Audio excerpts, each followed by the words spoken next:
உடனடியாக சென்று சிவன் உருவாக்கிய பிரபஞ்சத்தில் உனது சீற்றத்தை உண்டாக்கு. பூலோகத்திலிருந்து கைலாயம் வரை அனைவரையும் சுயநலம் கொண்டவர்களாக்கிவிடு.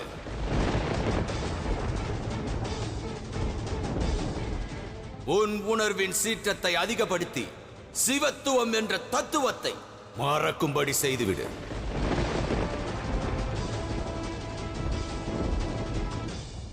ஒவ்வொரு அசுரகுரு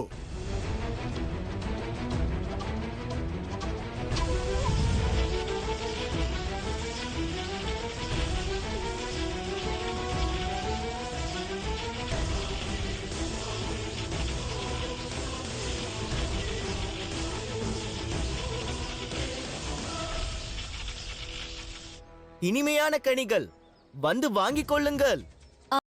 சற்று மலர்களை தாருங்கள்.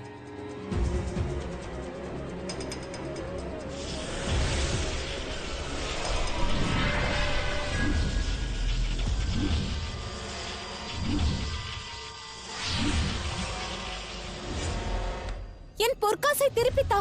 இல்லை, இது எனக்கு சொந்தமானது. இந்த பொற்காசும் மலரும் எனக்கு சொந்தம். அதை என்னிடம் தந்துவிட முடியாது. இவை இரண்டும் எனக்கு தான் சொந்தம்.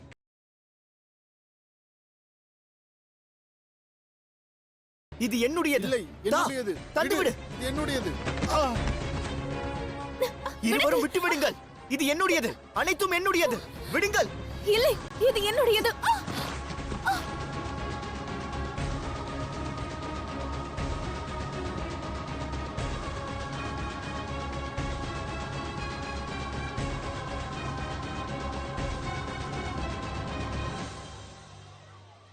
இல்லை மகாதேவா, பிரபஞ்சத்தை சிவத்துவத்திடமிருந்து அவன் பிரிக்கிறான். அவனை சம்ஹாரம் செய்வது மிகவும் அவசியமாகும். ஆனால் சம்ஹாரம் செய்வது இயலாத காரியம் தேவி. எவ்வகையிலான அசுர குணங்கள் இந்நாள் வரை அசுரர் வசம் இருந்ததோ அண்ட சராசரத்திலும் அது முழுமையாக பரவுகின்றது. நாட்கள் செல்ல செல்ல இதன் சீற்றம் அதிகரித்துக் கொண்டே இருக்கும். சுயநலம் அமரனாவான். இல்லை, அவ்வாறு கூறாதீர்கள் மகாதேவா. தாங்கள் கூறுவதை கேட்கும் பொழுது என் மனதில் அச்சம் அதிகமாகிக் கொண்டே இருக்கிறது பிரபு. பிரபஞ்சத்தை எண்ணி நான் கவலை கொள்கிறேன். இதை போன்ற கவலை ஆலகாலத்தை நான் பருகும் வேளையில் கூட எனக்கு தோன்றவில்லை. ஏனெனில் ஆலகாலத்தை என்னால் கட்டுப்படுத்த முடிந்தது. ஆனால் இப்பொழுது பிரபஞ்சத்தில் இருக்கும் மானிடர் மீது, பிராணிகள் மீது சுயநலத்தின் சீற்றம் எவ்வாறு அமைந்திடும் என்றெண்ணும் பொழுதே மனம் கலங்குகிறது.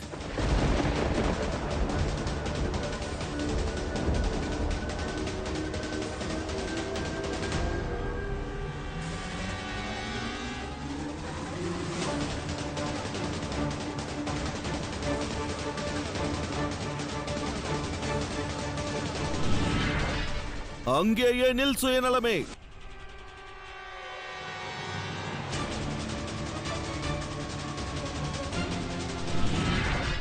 உன்னை எச்சரிக்கிறேன்.